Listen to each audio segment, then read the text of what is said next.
You're listening to Arsenal Pass, a flesh and blood podcast for players by players.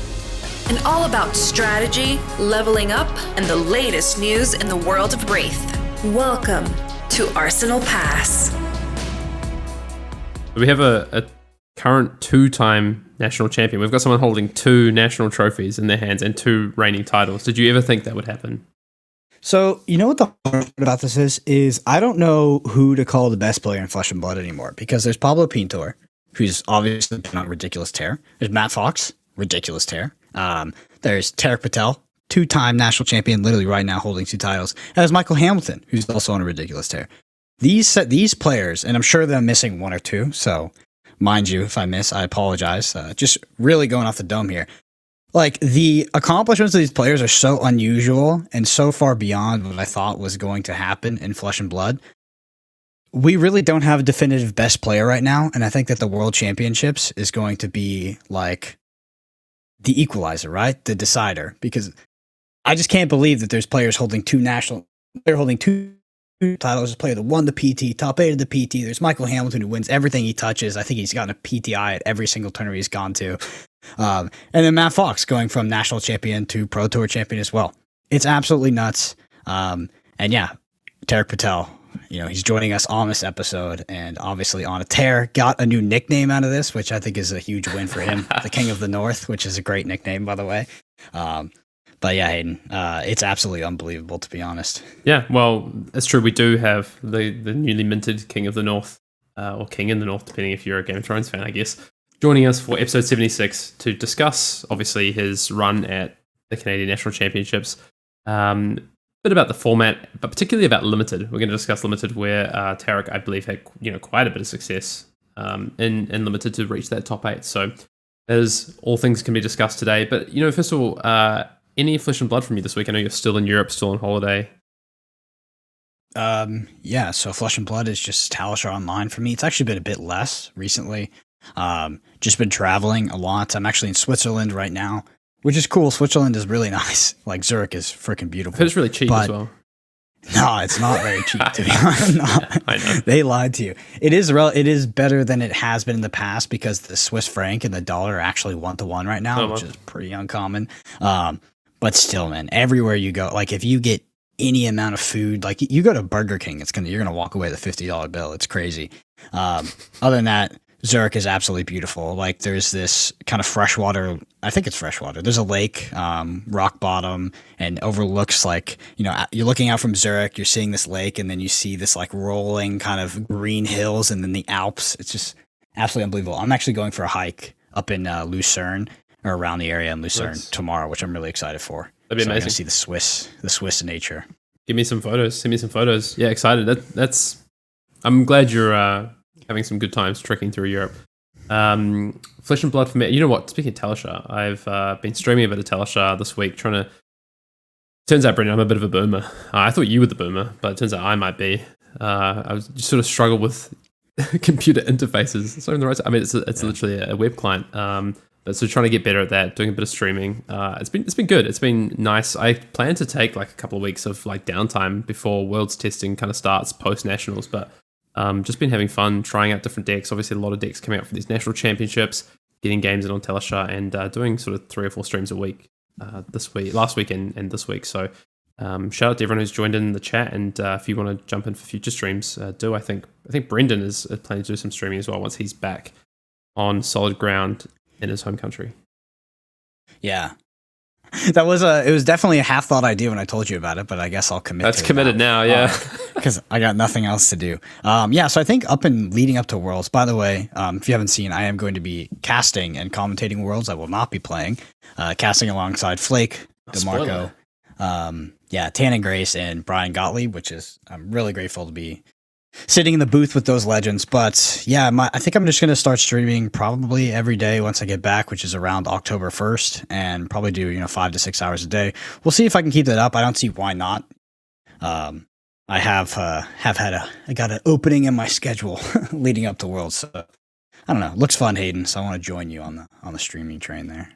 Yeah, I think you're more experienced than I am, but I've definitely had a good time. And honestly, it's the people who join in, so people who are jumping in chat, people who are actually viewing the stream, who really make it. To be honest, it's been a really cool experience. People that I know, people that we know through Flesh and Blood, through the channel, jumping in and just some good conversation. It's like interactive time plus a chance to actually play some games. I'll tell you what, I have not been playing particularly well. I've struggled with that. I think getting my head around not making a million misplays while trying to concentrate, but I'm getting better. So no, it's been good playing some Teleshar. News-wise, Brendan, not too much on the news front. I mean, my top of the news was that you're going to be casting Worlds, which is obviously super exciting for you. And now people know why you are making the big claim that you will not lose on stream at Worlds. But little do you know that I've actually concocted with one Flake Matt DeMarco for you and him to play a grudge match on stream before PT for the draft of PTs of the Worlds. So don't lose, or you'll be quitting Flesh and Blood. Here's the thing. Flake, as much as he likes to think that he's a player, he can stick to the commentating stuff. It's going to be light work for me. No problem. But yeah, look forward to that. And that is a very devious thing for you to do, Hayden, because I plan on never losing on stream again, if possible. Wow. Well, I mean, until I start streaming Talishar, then it will literally probably be every game, because I know what you mean. It's really tough. It's really tough to stream and play. It's surprisingly. I'd say it's hard to play above like 50% of like your normal capacity. So, but it's like you can still talk through lines, I think, and I often am like missing. I see my mistakes. And it's like, okay, this is the line that should have been taken. I think it's a good conversation, and also really enjoyable getting everyone chat involved. So I mean, I don't know if you're aware, but you have a better win record on stream at premier events than I do. Well, actually, is that true? I have a 50% win rate. Maybe not. No, I have worse. I'm 1 for 2. I've won. I think I'm 1 for 4. I think it's one. It's either. I think it might be 1 for 3, but it could be 1 for 4. I think you're 1 for 4. That's pretty. I think I know that. I think I watched all of them as well. So hate to break it to well, I'm gonna win one more to equalize with you, I guess. Yeah, and wins. True. Well, that'll make you less than 50-50 math, because there'll be a 5th game. But that's all right, Brendan. Anyway, other news this week. Just big congratulations to all the national champions that have been crowned over the week. Of course, we've got Tariq about to join us on the show soon. Roger, sorry, I forgot your last name, in the UK. I did watch some of that stream with Fi really turning it up for the UK Nationals, 3 copies into top 8. And I think they were all on the same list or near there. So awesome to see. Other champions around the world, I think I know Pablo Pintor lost in the finals of his in the Spanish national championships. I think the Portuguese, the Hungarian national championships happened. So shout outs to all those players. But awesome to see some great coverage. I think there was 4 different streams of nationals over the weekend. So lots to watch, and lots to watch. Go and watch back if you're interested in what's happening in this format right now. Brendan, it's changing quite dramatically, right? Like week to week, we're seeing some shifts in this format. It's going to be interesting to see what happens in the last week, because obviously we've got kind of, I guess what people would say is the pinnacle, or at least the biggest event, the most sort of, I guess, looked forward to just because of the calling as well, but US Nationals and New Zealand Nationals this weekend. Yeah, I think that U.S. Nationals, or at least just like these final Nationals, will really set the stage for any potential changes leading into the World Championships as well. Looking at maybe any shakeups, or I really doubt there will be like some sort of hero suspension or banning, but I would not be surprised to see, particularly some card in particular that is heavily overperforming potentially in the meta, maybe get adjusted moving into that World Championships to switch something up. At the same time, my personal experience with the game so far is that the game has been very balanced and very healthy, and we've seen the meta shift accordingly, right? Like I said on Twitter that Reinar looked okay into some of these decks, and I got flamed by the Reinar master sitting in others. But looks like Reiner's been performing. But we've seen the meta shift, right? We saw a lot of Jermaine, a lot of aggro decks drop out. The aggro decks have dropped out, and we've seen old him really solidify what looks to be its place in the meta. Old him being sort of potentially that premier defensive deck, and seeing things like Dash come back as well. So very exciting meta. And I think that there will actually be a lot of seen, this past weekend at US Nationals, but even more at the World Championships, assuming no changes. Yeah, I agree. So yeah, congrats to all those, and yeah, let's see how the meta, sort of shapes up for the end of this. Otherwise, in the news, we've had some more Dynasty sort of preview spoilers, which has been great to see. We've been introduced to a new hero in the form of a new Guardian, which looks pretty set for. Do you have the name, Brendan? Actually, I've forgotten what this hero is called. Yeah, I've had a brief I think look. it's Yoji. Yeah, Yeah, Yoji, the Guardian. Pay 3 effectively redirect the damage, or pay 3 effectively redirect 1 damage or something like that. That would be Looks dealt with like, another hero. So it's a multiplayer PvE when that comes card, right? Which is interesting. But you can talk about it if you want. But do you want to talk about the real source? The real sauce is in the new wizard card. Yeah. Okay, so that card. A new wizard hero. You were trying to tell me it was a new wizard hero. No. If you go look at that chat, by the way, you kept saying that. I did say wizard card. Okay. Anyway, the new wizard card, what is it? Something in Aether? Do you have the name? Blessing of Aether. Blessing of Aether. Yeah. It effectively lets it's a pump in your main phase, right? So I believe it destroys the start of turn, and the red one gives you +3, the blue one gives you +1. We don't really have to dive too deep into what this card exactly means, but kind of quick view is that I think that we are unlocking potentially a new archetype of wizard that plays more in the main phase and gets beneficial reasons to do that, right? Because currently wizard does play a lot in this main phase, but it's mostly because of just the ephemeral sense of tempo, right? Which is where you take cards by playing in your main phase, you take cards on your turn, they play with that hand with the stripped cards, and now you can strip again on their turn, and you play with significant card advantage during that time. But getting on something like an Aether Flare, and then you snap back on top of that, looks pretty nice. I'm not going to lie. So potentially unlocking a new wizard archetype, which I'm really excited for. I think that this is a fresh kind of design coming into wizard. So yeah, I mean, it's spicy, and I understand why they sort of revealed this early. It's cool, yeah. Like it allows you to play 6-card hands effectively before you even start doing any sort of like other wizard shenanigans, which is very cool. So we're looking forward to what we're going to see more from Dynasty. Like if that's the kind of lead into what Dynasty is going to look like, I like that. Like you just said, that's kind of the words I kind of had as well. As it adds a dimension to a hero or a class that we haven't necessarily seen so far, something a little bit different. We've seen that kind of effect in Guardians before with things like emerging power, etc. That kind of delayed gratification of the power, towering titan, etc. Now we get that potential in something like Wizards. So yeah, excited. I mean, we could list all the heroes we'd love to see some differentiating sort of cards and design space to be explored, but I really hope that goes that way, more of the Crucible route rather than the Everfest route, which sort of maybe double down on some existing space and but Yoji multiplayer. I don't know. We'll have to wait and see. Yeah, I think that my first impression of the young heroes is that the young heroes of Dynasty are more of a fun thing, not to be taken too seriously. I could be wrong, but I personally don't take the Emperor very seriously, and Yoji's obviously designed for a space in the game that is either to come, whether it's UPF or to come, as in the PvE, something like that. I mean, and that's exciting. I think it's really exciting, and we've talked about this ad nauseum that. PvE, UPF, maybe not in its current iteration, but whatever that could look like, multi-platforms in the future is kind of going to be the bedrock of what Flesh and Blood continues to grow upon, not just the competitive space. So, really exciting to see. I think that's basically all I wanted to shout out this week. Just want to give a big call out, of course, as always, to our amazing patrons. And we've got a few deck techs that have gone up. So we actually did a deck tech with Michael Hamilton that me and him recorded last week and has gone up. And you can find Michael did an amazing write-up for that deck. It's very similar to what he played in the PT, adjusted for the current meta.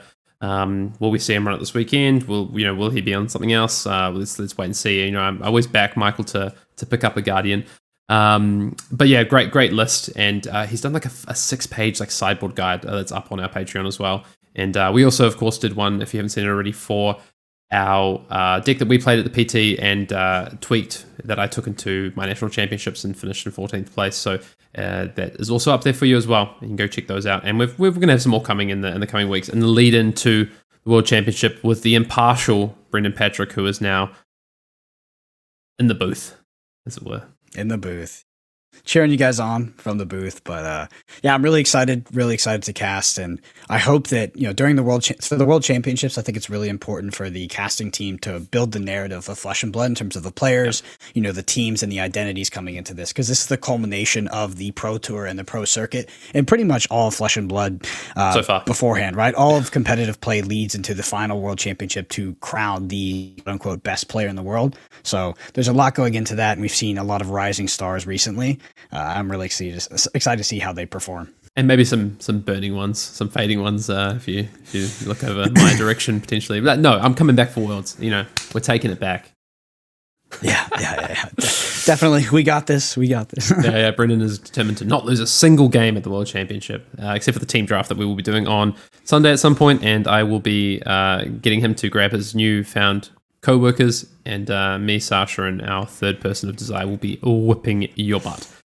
Anyway, Brendan, no Commander Cookout this week. Actually, we kind of light on questions, so if you do have questions you do want to get in for the Commander Cookout, we requisited a lot of questions 2 weeks ago for the amazing mailbag that we did, because we had a lot of great questions and we wanted to get through those. But now we're pretty light on, so if you do have a question you want to get in, you can email us at arsenalpassfab@gmail.com, drop them down below in the YouTube comments, or you can tweet at us, DM us, whatever you want to do on Twitter. With that said, Brendan, I think it's time to bring in the man who wears the crown upon his head, Tariq Patel.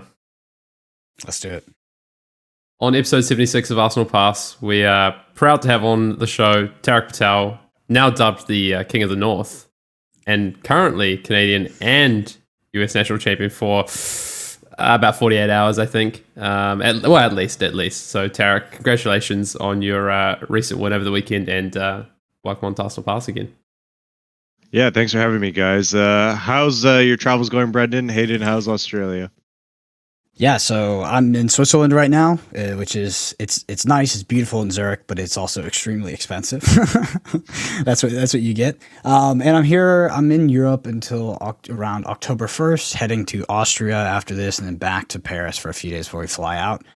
Overall, good 6-week trip in Europe is pretty long, but I like it, and I'm excited to get back and actually start getting stuff done. Hayden and I talked about kind of before this in the intro that I'd probably start streaming on Hayden as well.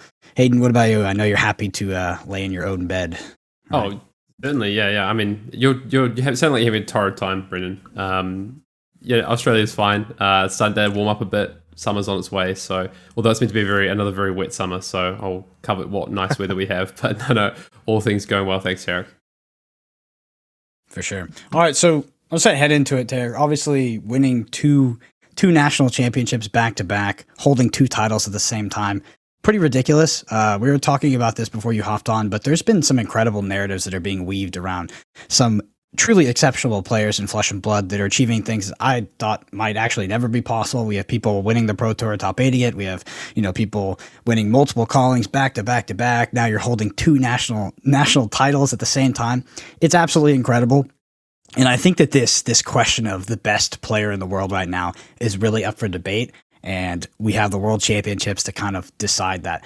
But the first question I want to ask you is, just coming off the Pro Tour, what did your preparation look like heading into this event? Because, you had to fly back. The meta changed with Prism Living Legend. What did that look like for you? So for my preparation from Nationals, we had a rough idea. I mean, Australian Nationals was so close to when the Pro Tour ended. I think it was only you guys had a week and a half or 2 weeks from flying home till testing or whatever. So Hayden, I work with Nick Butcher, so I was helping him test heading into Australian Nationals, and we didn't have a ton of time. And Nick was already very comfortable playing Oldham. I think he took it to Singapore. So it's good to start where you have a basis. So we really understood the matchup already for the open metagame, and its worst matchup gone being Prism. It was really kind of the place to start. So Nick, and I live on completely different time zones. So thankfully, because of Talishar, or previously known as Fab Online, we were able to get a bunch of games in. I was able to test a little bit of Oldham for him. He was able to test a little bit of other decks, but we eventually arrived on it. And the rest is history in Australia. Nick ended up winning, actually, so that was fantastic. And then from there, just continued to kind of iterate on the deck and go forward. Dromai was in the conversation for a little bit, but it was mostly Dromai and Oldham right till the last minute. Mm-hmm. Y'all have to be pretty proud putting up 2 national champions quickly after that Pro Tour. A big turnaround for Team Dragon Shield there, eh? Yeah, it was tough, going from Pro Tour 1, Pro Tour 2, where none of us top 8'd, especially given who we are, we have high expectations of ourselves, and neither of the events went, super, super well. So it's nice to get a win under our belts. I know all of us are still kind of looking at Worlds as, the next big thing that we're really all preparing for. So although the national win is great, I can't speak for Nick obviously, but for myself, Worlds is going to be the real cherry on the Sunday. So I'll be practicing hard for that, and I'm sure Nick and Matt will be doing the same. So having two major tournaments like the Pro Tour National Champions back to back, what were some of the learnings you took away from the Pro Tour? Because your national championship was also dual format, being Uprising Draft and Classic Constructed. Did you learn anything at the Pro Tour that helped you be successful at nationals? Well, I learned that Dash was a lot more of a viable deck than I thought it was a couple weeks prior, and I don't know if that was a good or bad thing because I think it wasted some of my time in testing. We continue to work on Dash and try and make it better and better. I put a video out on LSS recently, actually, with my updated Dash deck. I was playing Reinforce the Line, so we even went a step further to try and shore up certain matchups, like the Oldham matchup, and couldn't quite get it to a spot that I wanted. But after Pro Tour, Uprising Draft is kind of just a difficult format overall. And I think our number one goal is, just don't royally mess it up, which I almost did on in our nationals. But I think that was the biggest takeaway I had from the Pro Tour that I could use heading into national season. Can I ask, Tariq, you said, Dash, you found out a viable deck a couple of weeks before the Pro Tour. Could you share with us what you were probably considering as your number one pick heading into the Pro Tour if it didn't end up being Dash prior to that sort of knowledge falling in your lap?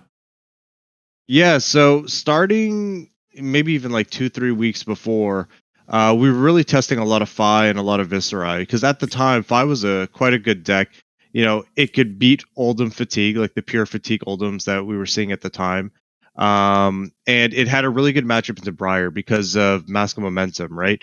The fact that Fi always threatened quote unquote snatch draw during its turn cycle meant that Briar either had to take an extra card worth of damage per turn or it had to block, which Briar does very suboptimally. So we're often finding that if the two premier aggro decks were Briar and Fi, it was doing really, really well. And then even Viscerai had a good matchup into Briar. So Fi and Viscerai were like the two decks that we were considering. Briar was kind of on the back burner. Then all these events started coming out, the Battle Hardened, Singapore, and we saw Fi kind of drop off a map. Briar kind of picked back up.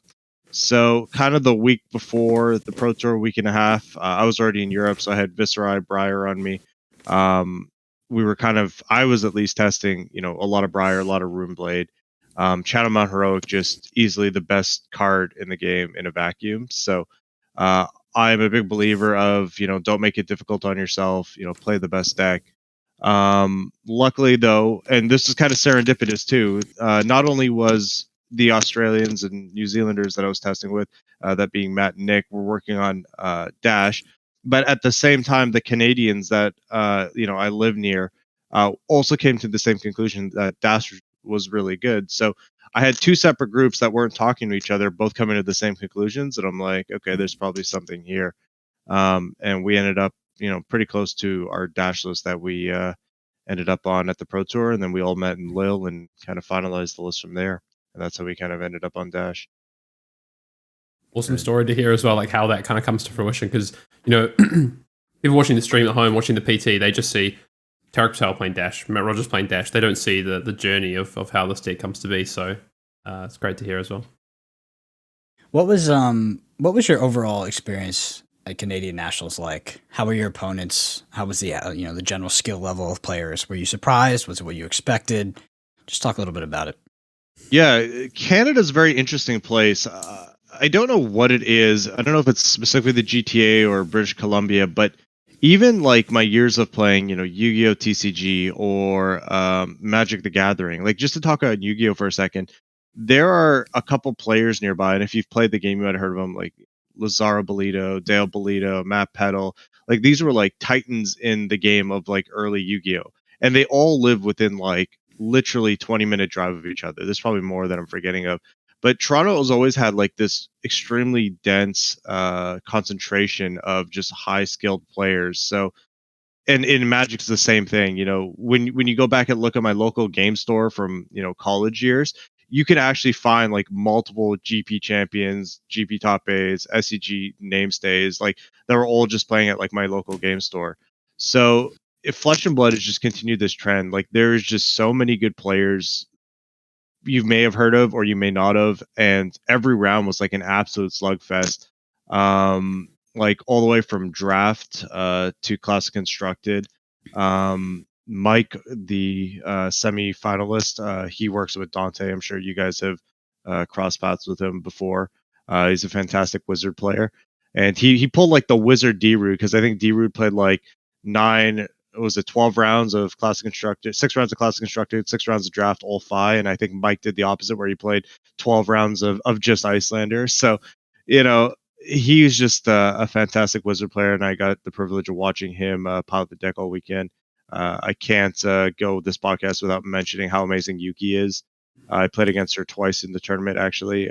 Once was a very watered down, limited draft where both of our decks were extremely subpar, and we were like, I was casting like Yellow Rake the Embers, attacking for 1 and passing, and then she would do the exact same, and it was quite an entertaining match. But she is just a phenomenal player, and I'm lucky to have won the right match versus her instead of the Swiss ones. Yeah, just the skill here is absolutely off the charts, and just fantastic people, super nice. I love everything about it. Yeah. I'm going to leave this question till later because it's a bit spicy, but I know everybody's going to be, it's just on the tip of their tongue. And I think you know what I'm going to ask. Is that America or Canada is better? Again. I plead the fifth. You're in Canada, dude. Yeah, it's definitely Canada. That's that hurts, but all good. So, what are your thoughts on the Flesh and Blood meta, the class constructed meta post Prism? Are you enjoying it? Do you think that it is a control meta? Are the days of the Rune Blade sort of fading here? I think it's to be determined, and that rests a lot on Dromai. So, I got to a spot with Dromai that I was happy with, but I hadn't figured out everything. Right, it was much easier to take a deck like Oldham, where I'd played hundreds of matches before, and kind of just tweak the little areas that like I'm uncertain about, or add a couple cards here and there. But I think that will largely depend on Dromai. So I think if Dromai, ends up being what Prism was for Oldham, basically a very good Oldham matchup, we will see the return of Runeblade again soon. We will see Dromai, kind of take over the metagame, and then we'll see kind of the aggro decks kind of pop back up. Now, with that being said, mid-range metagame, I don't know how to establish that really, because to me, is a game ending in 4 turns, is that what you really consider an aggro format? Or because it kind of still can happen even now with like Oldham. I've had aggro Oldham games that can end pretty quickly, and games that go like 30-40 turns. But Fi is a very viable deck right now. D-Root went, I think, undefeated or X1 in the class constructed portion. So there's still that floating around. Icelander can change. It's a very winnable matchup for Icelander into Oldham and some of the mid-range decks in the format. So I don't even think it might rest on Dromai. I think there's a lot of decks that can kind of take over the metagame, and we can see a shift pretty recently. I think what points you towards being in somewhat of a mid-range metagame is Reinhar's putting up results. I think I think you have to be in some sort of a mid-range metagame for that to be functional, to be honest. Oh my gosh. I was thinking of you all throughout that top 8. I'm like, God, I should have freaking talked to Dale or Hayden, because I have no idea what Reiner does. Funny story. When I saw there was 2 Reinars in the top 8, the first thing I did was, are they on my side of the bracket? Then I was like, oh, thank God. Okay. I actually went and I called both Matt and Nick, because I'm not a boomer in Flesh and Blood. That hero has not been very prevalent since I started playing. And Nick thankfully picks up the phone, because he's a psycho running at 5 a.m. So he's like on the treadmill at 5 a.m. and he gets my phone call. He's like, I got you. Here's exactly what you do and how you do it. And if it wasn't for Nick's advice, I would have completely mis-sideboarded. And, even thank you to you too, Hayden, because I guess you and Nick have played before. So he's like, I played Hayden, I got you. And I was like, all right, sick. Definitely a familiar matchup, that's for sure. Yeah, and even if you're a boomer in Flesh and Blood, I mean, Reiner's almost never been a super relevant deck. Crucible of War, there's definitely an argument, right? But even back then, a lot of people were definitely fading Reiner. So It's true. It's something. So just your initial reaction. Are you having more fun in this classic meta? I am actually, and you know, it's not to say that I wasn't having fun before, but I really like grindy games with like super tiny edges. Like what's weird is I love the old Amir, and people like hate it, and I just absolutely love it because it's like super tiny micro decisions in the old Amir come down to like the very end of the game, and they really start snowballing advantage. So that like one damage that my opponent took, 10 turns, 20 turns prior that they didn't really think too much of is now coming back to bite them. That one extra card that they blocked or didn't block with coming back to bite them. So I really liked it. I can't speak for everybody, but I've had a blast. Yeah. So talk to me about Uprising drafts. What was like your general outlook and strategy during the Pro Tour, and did that change for Nationals at all? Yeah. So let me first say that I think there's a lot that can go wrong in Uprising draft, as seen by my second draft results in Nationals. Ended up going 1-2 with kind of a train wreck of a draft deck. I think the best thing you can do is try and be either one of two Icelanders and one of two Dromais, and that's what I kind of try and do. And I know that kind of flies in the face of a lot of people. I think folks likes to give me crap because he's like, you should just force Fi every time. What are you doing? But my biggest issue with Fi is I don't know of any discernible edge in the mirror. Like maybe you guys can elaborate on that if you Die know. roll. But Yeah. Just yeah, die roll and you're good. so yeah, and I've had that where I've drafted like the best Fi deck like I could. Like I literally like if you gave me Uprising, all the cards in Uprising, and I were to make a Fi deck, I probably would have made this draft deck, right? And then I went and I played in the top 8. I think it was like an RTN of somebody else who had a very, average. It was still playable, but a very average Fi deck. I lost the die roll, and I was just like, it was just it. Like there was nothing I'd done. Like I even boarded in my 2 sigils, trying to, start with them to kind of steal back the play or the draw, I guess, or going second. But it wasn't enough. So I couldn't figure that out, and I also think a good Icelander deck beats a good Fi deck.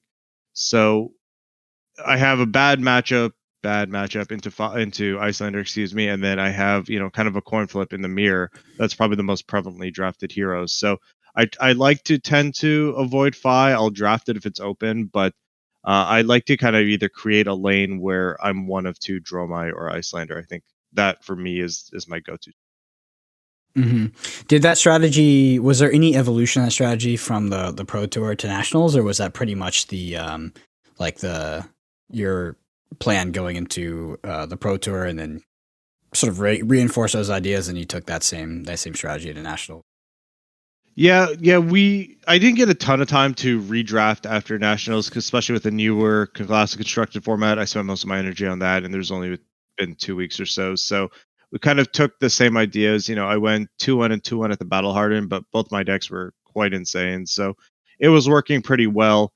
And I just didn't want to mess with something that was, working. So we kind of took that into Nationals. It worked very well in my first draft, ended up with a 3-0.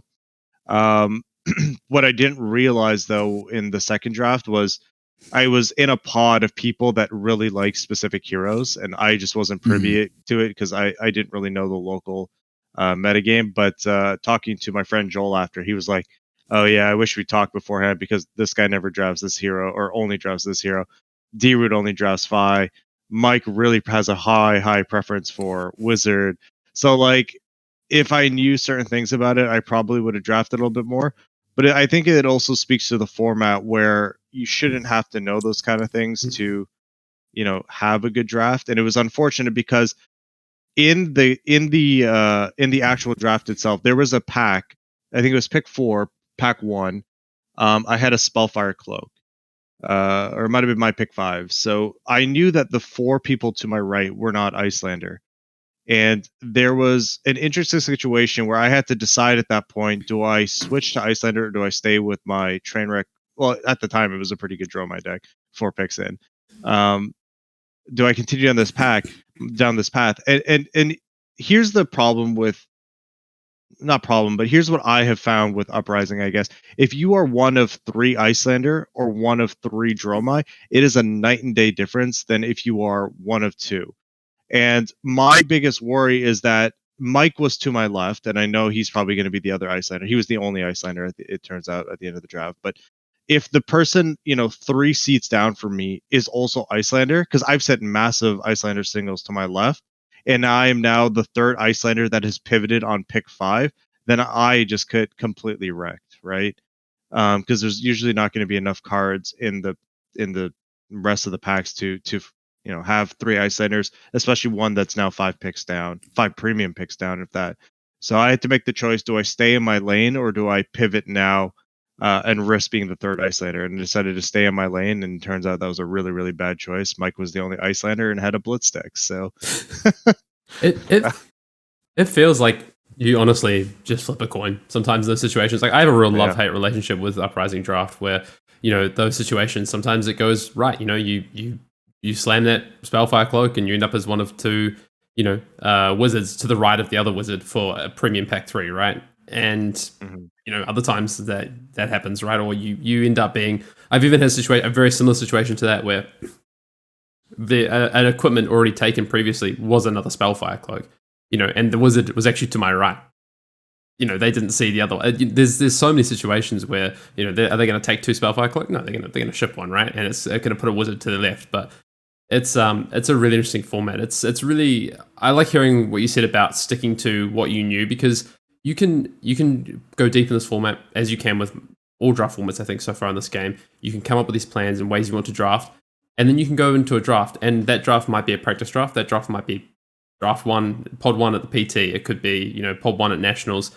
And it's not always going to come off for you, right? But I think if you have this backing to you to just go and throw that out the window and say, I'm changing my entire draft strategy, I don't think it's viable. I had a similar experience, and I think me and you sat down from each other at the PT after our second draft, and neither of us felt particularly good about our decks we had drafted at PT2. And, I think I thought long and hard on the plane on my way back to Nationals about that draft in particular, and made small tweaks and changes to what I wanted to do in the draft. But I think wholesale changes when there's so much information, so much backing, you're just doing yourself a disservice unless you've been proven completely wrong. But I just don't think that's the case.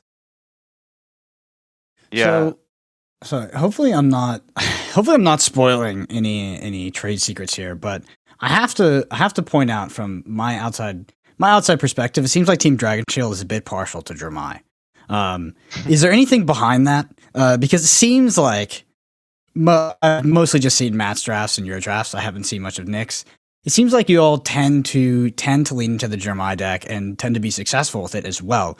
Like you said, you even drafted a Dramai deck, in Nationals that was a bit of a train wreck. So it seems like you were pivoting into the deck quite early, right? You said you had a good deck in the first 4 picks. Is there anything about Dramai that you think that you understand that other people don't? I think it tends to be the least drafted hero in the set, which is why we kind of gravitate to it. Like I said at the start, we'd like to be one of 2. In that draft specifically, I was sitting next to Mike C, who primarily drafts, Wizard, and I was sitting next to D-Root, who primarily drafts Fi. So me starting Dromai was purely because I knew what the people around me were drafting. In my first draft, I actually started, generic Pauper, Icelander, and then I went Dromai because I saw Red Ember, Senpais coming around, Senpais, and Dune Breakers. As far as do we know something about Dromai that really makes us like it, I think the biggest thing is dragons aren't as good as people think. But for me, this is a me thing. Matt, I think, is a bigger fan of Dromai, but me drafting Dromai actually always makes me nervous. I'm actually more of an Icelander person. I think it's funny that it kind of happened to be that I ended up drafting Dromai for most of my drafts, just because it was open. But for me, it makes me really nervous because, like I just mentioned, dragons aren't as good as people think. So a lot of the times, I'm more worried about taking a Dune Breaker, or taking an Embermoss Centipede or something, and then shipping a very medium dragon, and then having somebody windmill slam it because they're like, this is a signal. So that actually makes me nervous, and for that reason, my actual draft preference order, if you ask me, would be Icelander, Dromai, and then Fi. But it just happens to be that people like Icelander and people very much dislike Dromai, so I end up getting Dromai most of my draft. That's really interesting because I've seen Nick's drafts. I watched, we were in different pods at Nationals and also at Singapore, and he showed me his decks he drafted, and I know Nick is very partial to Icelander, and a big part of that is actually a lot of leading up to it. Doing local drafts, got to draft alongside Nick, and our local meta in particular in Australia favors Dromai heavier than Icelander, which is different to what I think we saw in Europe and in North America. I think it's similar. So I felt the same. Like I drafted Icelander for my first draft, and I probably should have drafted Icelander for my second draft, to be honest, as well. And it's just the meta of the draft, right? And I think just exemplifies your point of trying to be open to those potentially too stronger if you're on the one of the two heroes, if you can be, and then trying to read based on the players in your pod and the knowledge you have of the meta. Yeah, there's no secret recipe that we found, really. I think our greatest strength was identifying, at least with competent, pod people, that, if we see these cards at certain picks, this is probably more open than that. Like a good one that we came up with that I can share is like rares being gone early, right? That's usually a signal that Dromai is being picked, because in the other classes and generic wise, there's not really a ton of rares.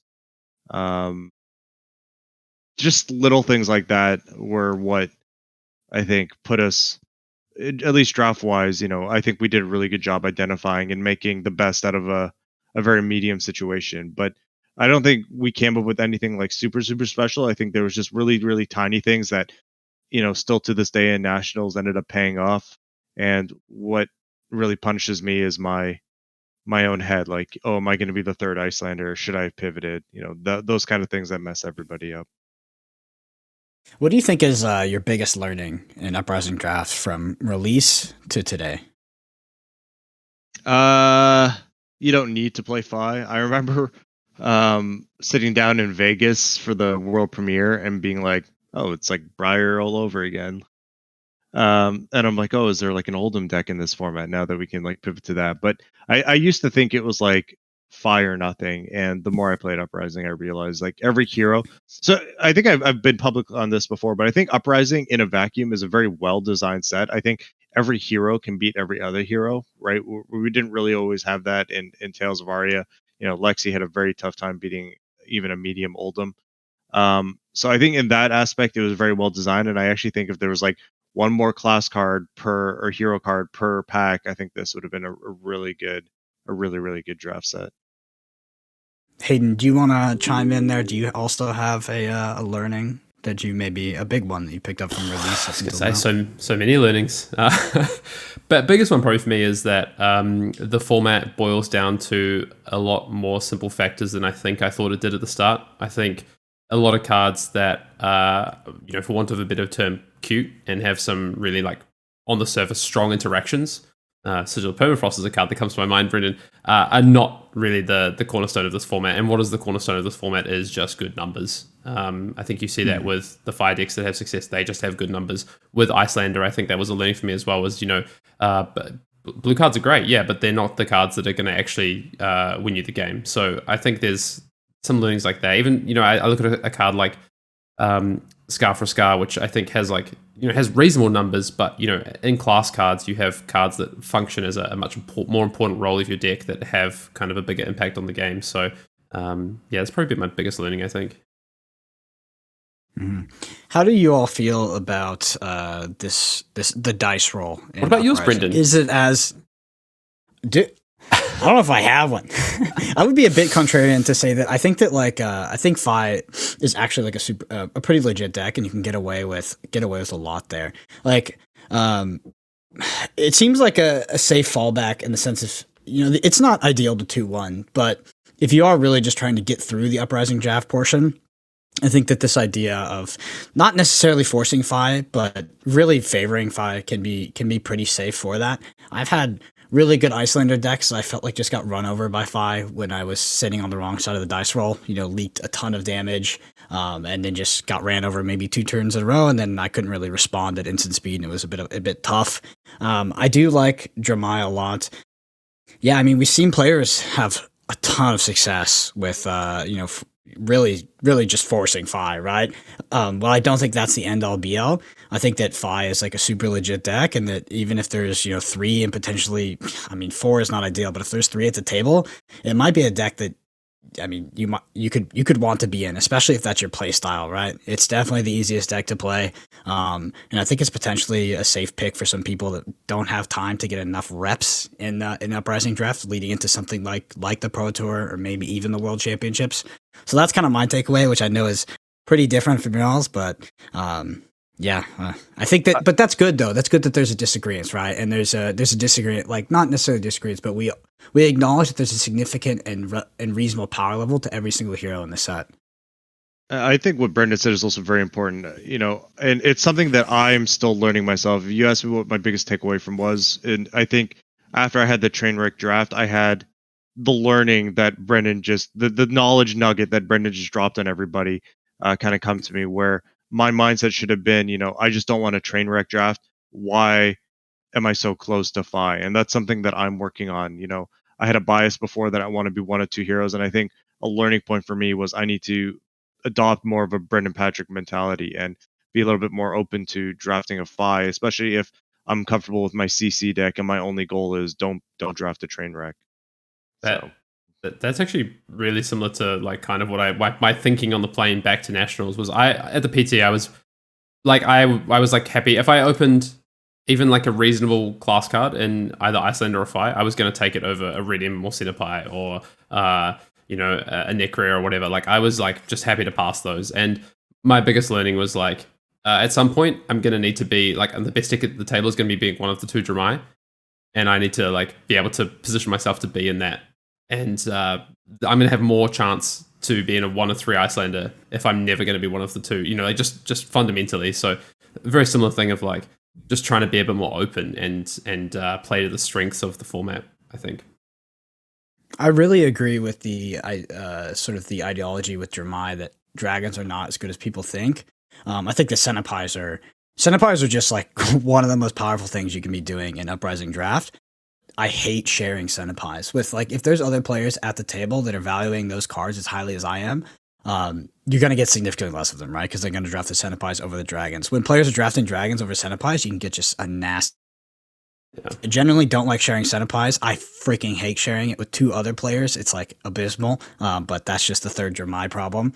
But yeah, the Senepai cards just, they're so strong, especially the Ember Moth Senepai. There's almost nothing better than blocking with potentially 3 cards on your opponent's turn and then coming with a nice 2 for 2, something like that. It's just so powerful. That's the classic though. You draft the Senepais and then you pass the dragon, then the person ends up being the third Dramai. Doesn't pay attention to the missing Dramai common, just goes, oh look, dragon. 3 Dramai at the table. It's so interesting too, because in Uprising Draft, I feel like Fi, there's a lot of replacement level cards, and then in Icelander and Dramai, it's like very feast or famine. Like you have cards that I feel like are almost actively bad, and then cards that are incredible. The things that come to mind for Icelander are things like Aether Ice Vein, the correct amount of blues that are able to fuse for ice as well.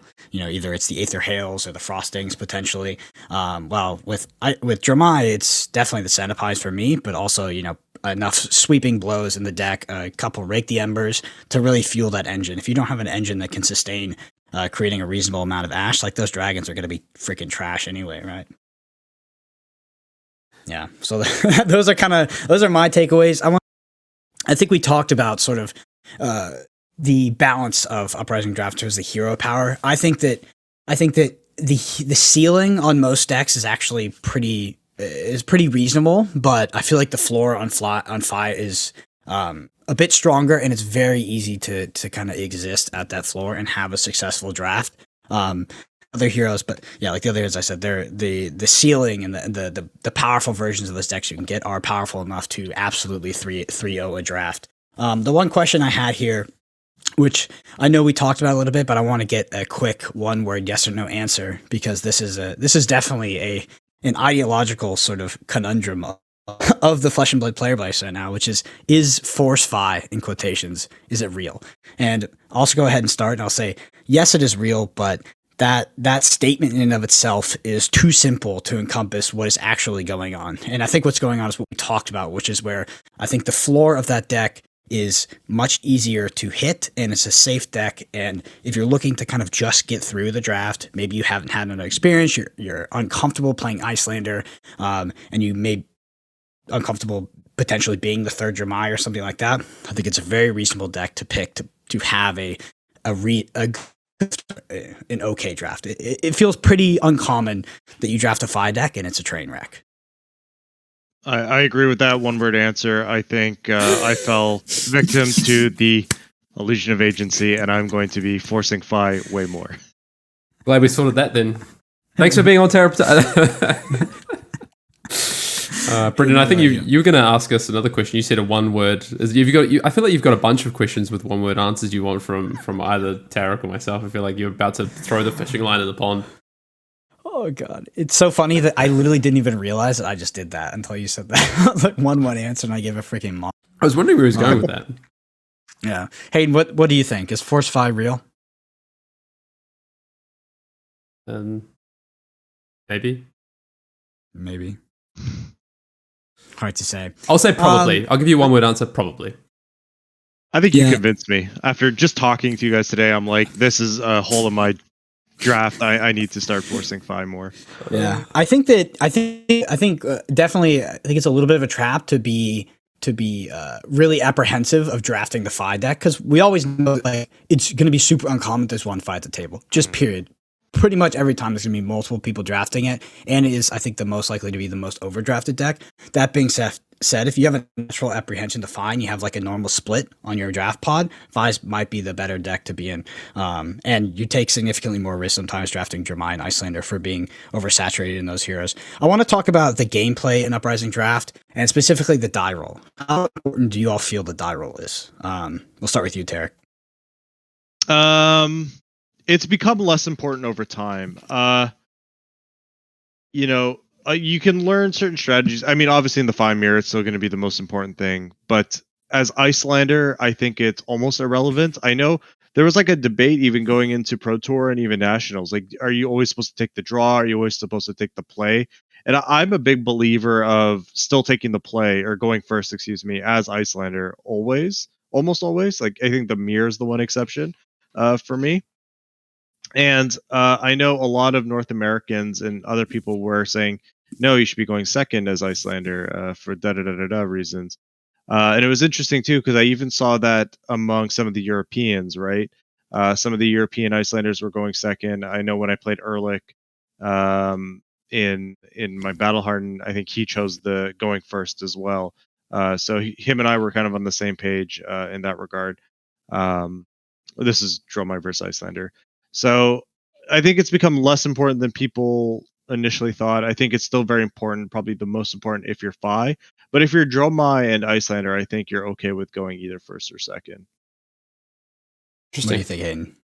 I agree that it's less important than people probably thought it was at the start of the format for a few reasons. One is it's actually just not as important as people think it is, but also people place a massive weight on this kind of thing, and especially early on the formats when I guess people haven't discovered efficiency of actually playing heroes and things like that as well. Icelander in particular, I think the way people played Icelander at the start of the format, if you look now and people played Icelander like that now, they're going to have very little success in the format, I think. I personally, like in terms of the dice roll itself, and like going first or second, like I'm a go seconder in this format majority of the time, including Icelander. I really like going second with Icelander in most matches, but I do agree that like I think the margin on it is like actually pretty small. I think on first versus second, and can really depend on the makeup of the deck and also just what you draw in your first 4 cards. So yeah. Fi mirror, I agree. Mostly. Yeah, it's quite nice. Yeah. Fi mirror is just it can be pretty painful there. So it's kind of my last question before we move into actionable tips for people heading into Nationals this upcoming weekend. This is releasing on a Thursday, and that's a question I think is going to be pretty straightforward. But it's should Flesh and Blood ever do 14 card packs again? Hayden? No. Definitely not. Yeah, I don't think so either. Do you think that Uprising Draft would be better with a 4th pack? Sort of a fun exercise, but what do you think? That's interesting because I've thought about that myself, and I don't know if the power level would be too high, which is why I kind of worded it the way I did before, where I think every class had like one extra card and then maybe a couple of extra generics. It would be a little bit better. I think maybe an entire pack worth of cards per player would just be like we'd all be playing sealed, I think, at that point almost. I think 15 cards would go a majority of the way to solving the issue I have with the Uprising format. And potentially, I wonder if just one rare in the pack would also help fix the issue along with that. Just because I think the power level of rares in general are pretty bad, but it might dock Dramai a little bit. I don't know. It's interesting. Yeah. So Like let's go ahead and let's head in. Yeah, can I just say that because it brings an interesting kind of segue into something that I wish they kind of will explore a little bit more. They started to do it in Uprising, which I thought was really interesting. For example, like Fi and Dromai having cards that are only specifically redline. And I think it would be really cool if they take this concept and explore it a little bit more going forward. Because I think even, I think 14 cards is too little because of the percentage of cards that we actually have to play in our deck.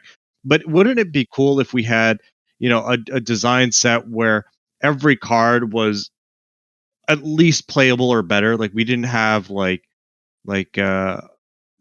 Brain I can't remember the Yellow Read the Ripples. Yellow Brain Freeze. Thank you. Yep, thank you. I drew a blank. So wouldn't it be cool if we just didn't have cards like that in the draft set that really didn't serve a function besides being a crack bauble that blocks? And I think that was a really cool concept that they kind of introduced with the Draconic Hero. And I think they should take that a step further to introduce more unique cards per set that could let people have a little bit more room for expression rather than 3 different colors of brain freezes that really only one line of those is a viable pick. Could you see that potentially evolving into like a draft boosters kind of thing, like a version of the game that's more suited for draft, or you see this in sort of the normal set? Yeah, like I could see it as a normal set. I was thinking about what a Flesh and Blood cube would look like, and right, like if I was putting an Icelander in there, I would not be putting Yellow Brain Freeze in my cube. But it's going to take a couple more supplemental sets to get enough card variety to build something like that. But yeah, I don't see a reason why they couldn't make it a draftable booster set and do something like that. Mm-hmm. Okay, so before we head into kind of the big tips for players potentially playing this weekend, there's one thing that you said that I want to draw attention to because I actually think it's really important. It's something I didn't think about, and that's the idea that the rares, if the rares are picked early in the pack, that it's more likely that Dramai is being drafted. There's nothing more to it than literally what you said, but I just want to pull attention to it because I absolutely didn't. I never thought of that, and I think that it's pretty ingenious because I think you're absolutely correct. I think that in Fi and in Icelander, you find a lot more commons that are big hitters, right? Where you have all these dragons at rare. So yeah, just want to draw attention to that because I think it's a pretty sick learning. Anyway, what do you think for anybody that's going to be playing U.S. Nationals or any of the other ones that are taking part here on the weekend? What do you think are the most important things to keep in mind when drafting Uprising at a professional event? Obviously, this is a bit of a summation of what we've been talking about, but if you could really distill it down into like maybe a couple sentences, what is your sort of level up? Don't be afraid to stick with your reads. If you have a good pulse on what your table's doing, commit to it. In my second national draft, I kind of knew that Icelander was open. Fear kind of prevented me from making that switch, and I think that was my biggest mistake. So if you have an idea or a concept of what's going on, just stick with your gut. How many picks in are you in a draft where you feel comfortable pivoting to another hero? Is there a certain pick in pack 1 where you're like, okay, it looks like I'm in, maybe Dromai, but it looks like Icelander's very open here. How late will you pivot? So actually my 6th pick is an easier pivot for me than my 5th pick because my 6th pick will give me information for the person 3 to my left. And I already know what I'm sending to the 2 people on my left. So by the 6th pick, I usually have a really good understanding of what the rest of the table is doing. And had that Spellfire Cloak come 6th pick instead of 5th for me, I would have slammed it, been Icelander, wouldn't have thought twice. because it was the 5th pick, it made me nervous. What the heck is this last person doing? Am I going to be 1 of 3 Icelander? And I unfortunately passed on it. So for me, the 6th pick is the latest, because at that point you should have a really good idea of what you've been seeing and what's been in the packs to what the rest of the table is. What does your initial, like your first few picks, what do they generally look like? This is kind of very basic, but I know that in previous formats, especially like something like Welcome to Wraith, people have tended to stay quote unquote open by picking generics. Do you find yourself in Uprising picking the generics that are available, even the good ones like Fjendal's Fighting Spirit, but do you find yourself early picking things like Oasis or Spite over a powerful Ember Moss Centipi, even if it's pick 2 or pick 3, and or do you feel out the draft by picking the most powerful cards in the pack? Yeah, I have a pretty basic pick order of poppers first. So I almost take a popper over everything, because I think if you have like 3 or 4 poppers in your deck, you just have a really good draw matchup no matter what. And it's really great to eliminate 1/3 of your potential, matches just out of like 2-3 cards. So for me, it's poppers are highest tier, followed by power cards, whatever they may be. And I try and just pick the most powerful cards for the first couple packs, and then I'll go from there. Hayden, what about you? Because I know personally I've been sort of underdrafting poppers compared to how I used to in the beginning. How do you feel about, or what is your general sort of strategy in your first few picks? And I mean, even going to that topic there, which is like, how highly do you value poppers in this set? My take's pretty similar to Tariq's. I might be slightly down on a card like Brothers in Arms. I think Final's Fighting Spirit is crazy good. Like the yellow and red I want in my deck, because I just think that the value on that card is always high. You can always translate that value. But and then Brothers in Arms, I think it's a solid card. One thing I do just want to add, because I agree with Tariq mostly, is that the one thing that taking a popper early does, when you talked about, I agree, like pick 5, pick 6 is where I find is like the pivot point. Often after pick 6, unless you're pivoting too far, or you're going to be guaranteed 1 of 2, possibly even the only hero, only drafter on a hero, you can actually miss on playables. Even Icelander as an example. So if you take the cloak, say pick 6, like you said, right? So you're now limiting yourself to, because that's not a card for your deck, by the way, right? So you're now limiting yourself to maximum 36 cards that they're actually playable in your deck. You can get packs where it's just like, oh, there's literally, okay, I got the 30% chance of a 2 wizard card pack here that's going to be my wheel for the last 3 picks or something. Plus, there's actually no ice cards in this, and you can end up with, or there's a bunch of yellow cards and you're 1 of 2. There's actually ways that you can end up with still like having 4 or 5 cards in your wizard deck that you're not happy with at that point. So what the popper does is, I guess, especially if it's a Final Fighting Spirit, I think allow you to actually just be almost, it's pick 6, but it's almost like pick 5, because I do have a card that's going to make my deck anyway. Same, at Blaze Headlong, I pivot from Dramai to Fire, etc. There's still a viable pick in there, I think is important. Awesome. Well, because we're a bit short on time, I'm going to go ahead and head in some of the questions we got off Twitter. These directed at you, of course, Tariq. The first one's going to be, what's your take on Stalagmite, and why didn't you include it in your list? We actually recently had Michael Hayden on Arsenal Pass to do a deck tech, and he talked extensively about Stalagmite. So what's your sort of opinion on that card? Yeah, if Michael Hamilton's the Stalagmite truther, then I am the Stalagmite hater. So, like, even I think, what was it, the Starvo format in Indy? He really liked it. Oh yeah. And like I was on the fence of like maybe cutting it too, because I think there was like, what do you play in the mirror match? I think that was that whole discussion. And I think my proudest moment was getting Mr. Rogers off it in the mirror. So I think if I can convince him, I have some good reasons. But the long and short of it, it's really good against Viscerai. Don't get me wrong. But that's kind of where it ends, in my opinion. Viscerai specifically, because when you pitch a card to Crown of Seeds, you're always going to be able to use your redundant resources for Arcane Barrier versus Viscerai because of Rune Chance and Rosetta Thorn, etc. Now, I believe that Crown of Seeds is the best card in Oldhim. I believe it is like the reason to play Oldhim, and it's probably the best card in the game. So I don't like that Stalagmite disincentivizes me from not Crown of Seeding, because in almost every matchup, I'm looking for specific cards for specific scenarios, right? Like in Briar, I always want to know what my Hypothermias are, or my Imposing Visages, or my Channel Lake Frigids. And if I don't have one, I want to be cycling as fast as possible through my deck so I can line them up with their Channel Mount Heroics. And I have like little things like that for every kind of game plan where I want to draw that extra card per turn. So I think it mostly for me comes down to a function of how highly I value Crown of Seas as a card and what my specific game plans are per matchup that led me to, okay, I want to be crowning almost every turn if possible. I'm going to be playing Rampart's Head, even if, it ends up being a 2-block pitch. Makes sense. Cool. Great reason. So yeah, it actually makes a lot of sense because like if you're going to be getting value off of your Rampart every single time because you plan on crowning every turn, like there's pretty quantitative argument to sort of figure out which one defends more damage than the other, right? At least on the Delta. It looks like that was sort of the approach that you took there. Is your preparation, your card and your deck choices any different for a more open field like a calling versus something like the Pro Tour or Nationals?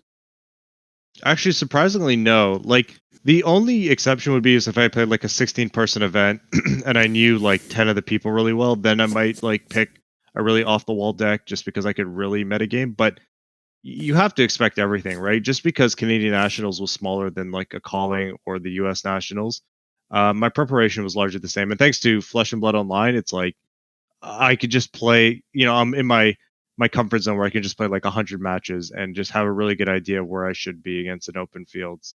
I don't prepare any differently, no. How has Flesh and Blood Online or as it's known now, Talishar, affected your testing process and sort of, I guess, just how you think about and operate in Flesh and Blood in general? Yeah, I don't have to bug Brandon Patrick anymore at like 5 a.m. Be like, hey man, you want to play some games? But it just gets me back into that grinder mindset where we've kind of like jumped ahead 10 years in evolution in like a couple months where there was a lot more theory before and you never really got the reps to really fully flush out your theory, and so there's a lot more kind of shooting in the dark. And now it's like, let's play 50 to 100 games and we can empirically see whether my idea was right or wrong. There's no kind of guessing anymore. Yeah. I know for us as well, we had found ourselves in at least more than one tournament where we had spent a lot of time building our deck, crafting the theory for our deck, developing our game plans, and we found that sometimes we were a bit unexperienced playing the deck, especially because there was the whole gauntlet deck thing, right? Like someone has to play the deck that's, if they're effectively not learning anything for that, especially if it's an uninteractive like matchup like Kano was against everything, right? Like you basically had someone sitting there kind of in timeout while they got to go through the motions of playing the opposing deck. Nowadays you can queue up on Talishar and have 10 people in a row disconnect because you're playing Kano or something, but then you'll eventually get a match.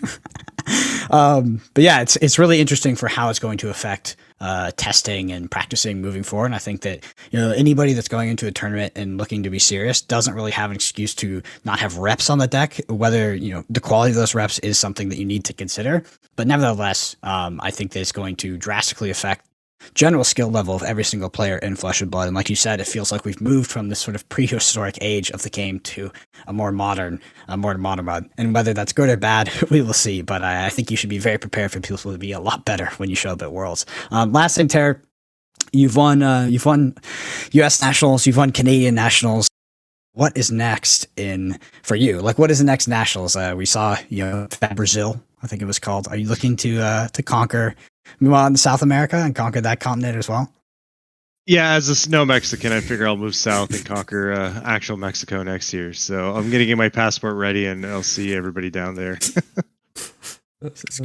Yeah, I mean, obviously an incredible achievement. I just want to again, that is just something that it's a narrative I didn't know would come to fruition in the game. And I think going from the major event that US National was last year, being the champion there, to back-to-backing it at Canadian Nationals to solidify your sort of legacy, I think is really awesome. And it's really cool to have seen you as well in your very early days at the Dallas calling, then at Cincinnati, and to see where you've come now. And I think that you've achieved a lot that you set out to do, and it's been a pretty good ride. And there's only more to come with Worlds coming up here in November.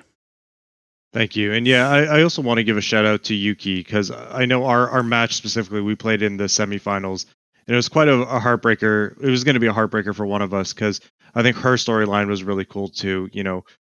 I think if she beats me, she very likely becomes the first back-to-back national champion. And it was, not easy for me to play that game out, and she made it super difficult, for me. And she's just an amazing player, an amazing person, somebody I got to talk to a little bit more over the weekend. Um, so I just want to give a shout out to her because she's just awesome, and I really hope she does well at Worlds and continues her arc as well. And I feel bad you know, for winning in some ways, even though, obviously I'm very grateful and happy to be a Canadian champion. I just wanted to say that as well. I was just going to say a big congrats to Tariq as well, but I'll let you close it out, Brendan. Well, I was just going to say, speaking of shout outs, speaking of shilling, Tariq, do you have any content you want to shout out, your respective channels? Where can people find you? What are you doing? What's your team name called? Let's hear it all. Yes, so I'd just like to thank Team Dragon Shield for everything, all the support they've given us, the sleeves, the accommodations, etc. And they're just awesome people to work with. My teammates Nick and Matt, especially Nick for taking my call at 5 a.m. running on the treadmill. I couldn't have won nationals without him. Matt for all the help he puts in with me. We have discussions at like 2 a.m. sometimes, just on like random theory topics. So just an awesome person to bounce ideas off of. You guys for being who you are and being, a big draw into the game, and getting people excited to get up every day and go to their armories. I think that's a really big thing. So just thank you to everybody for all the support. Love you all. And if you want to follow me more, you can find me on Twitter, Tariq Patel 10. I write for Channel Fireball. I have an article this week. I'm going to be covering Fi, and then hopefully Icelander will be up next week. So you can follow me there if you want to learn more. Awesome.